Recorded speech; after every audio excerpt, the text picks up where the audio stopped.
There comes a moment in many relationships, especially later in life, when the house grows quiet. Not just the kind of quiet that follows a busy day or the hush of a peaceful evening, but a silence that feels different, heavier, more distant. Maybe you've sat across from someone at the dinner table, not angry, not upset, just unsure of what to say. Maybe your partner, once your closest friend, now seems like a familiar stranger, reading the paper or watching television while the space between you grows quietly wide. It's not always caused by a fight or some big moment. Sometimes it just happens slowly. Life changes, roles shift, words become fewer. And in that stillness, a question begins to echo.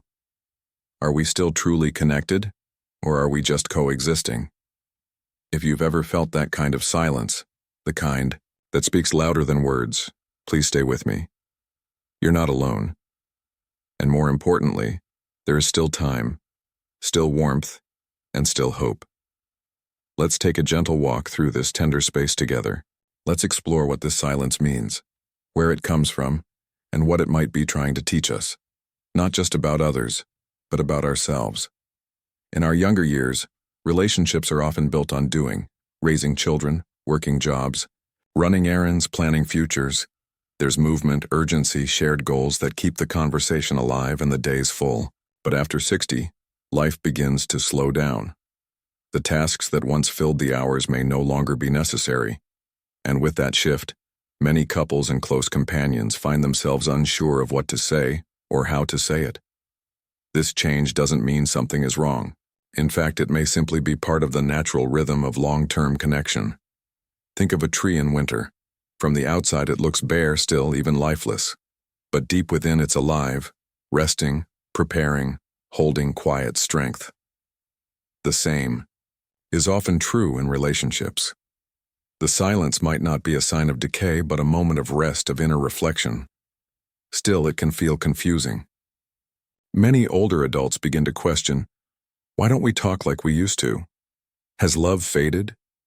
Do I even matter anymore? These thoughts are tender and very human, and sometimes it's not about losing love. It's about needing to rediscover new ways to express it now that life looks different. The quiet may be inviting us to listen differently, to hear with our hearts, not just our ears.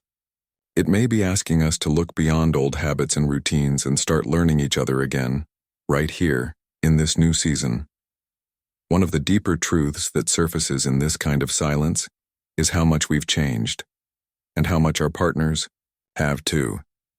Over decades, we become new versions of ourselves. We've lived through loss, illness, retirement, maybe caregiving, maybe grief.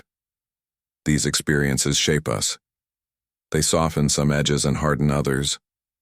What was once easy may now feel unfamiliar, and that unfamiliarity can make us pull back. It might feel safer to say nothing than to say the wrong thing. But in that caution, in that hesitation, connection can quietly drift away. We also carry unspoken emotions, regrets, disappointments, unmet expectations. And the longer they go unspoken, the heavier they feel. Sometimes silence isn't about having nothing to say. It's about holding too much inside. Pain that was never acknowledged. A hurt that was never healed. A moment that needed more care than it received. But here's the beautiful truth. It's never too late to reconnect.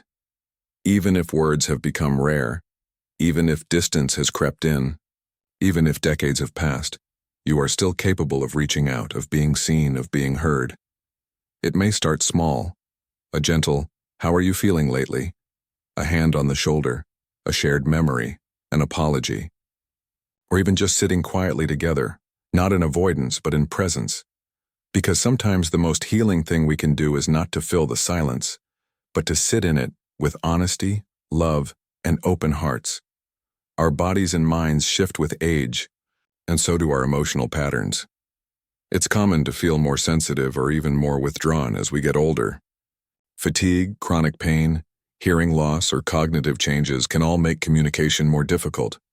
Not because the love isn't there, but because the body doesn't cooperate like it used to. Maybe you've noticed your partner doesn't answer you right away, and you wonder if they're ignoring you. but perhaps they didn't hear you. Or maybe they're simply lost in thought, their mind moving slower. On the other hand, maybe you feel less inclined to speak up, worried you'll be misunderstood or dismissed. This creates a cycle: less talking, more assuming, and the silence grows. But when we recognize these patterns with compassion instead of blame, something shifts. We stop seeing the quiet as rejection and start seeing it as a signal, a chance to adjust, to be more patient, to be more present. Small gestures can have a big impact.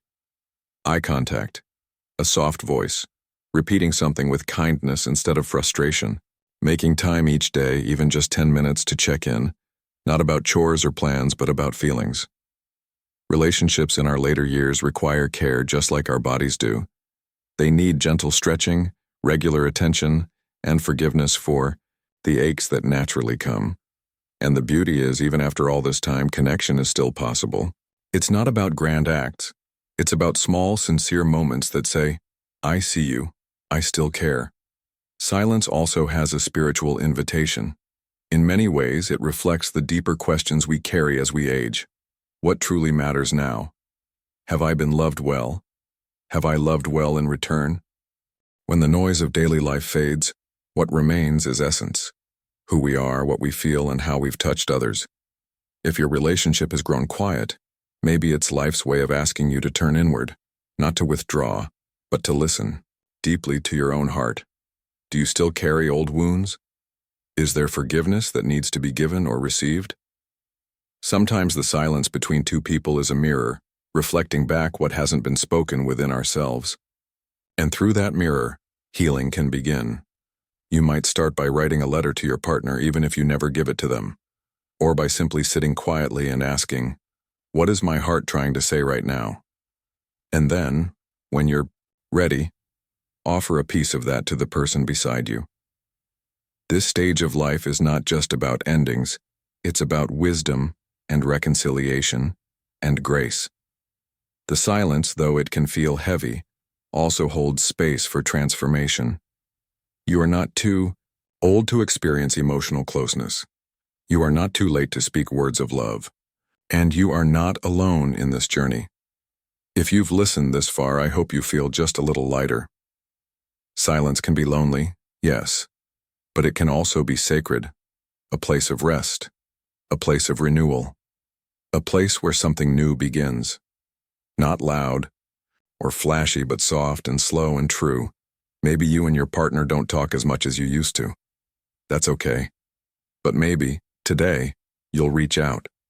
You'll ask a question, share a memory, offer a hug, or even just sit nearby and hold their hand for a moment longer than usual. It's in these small acts that connection returns. Not in fixing everything, but in showing up, with presence, with patience, with love. No matter how many years have passed, there is still time. Time to speak, time to listen, time to understand each other again. Let the silence between you become a bridge, not a wall.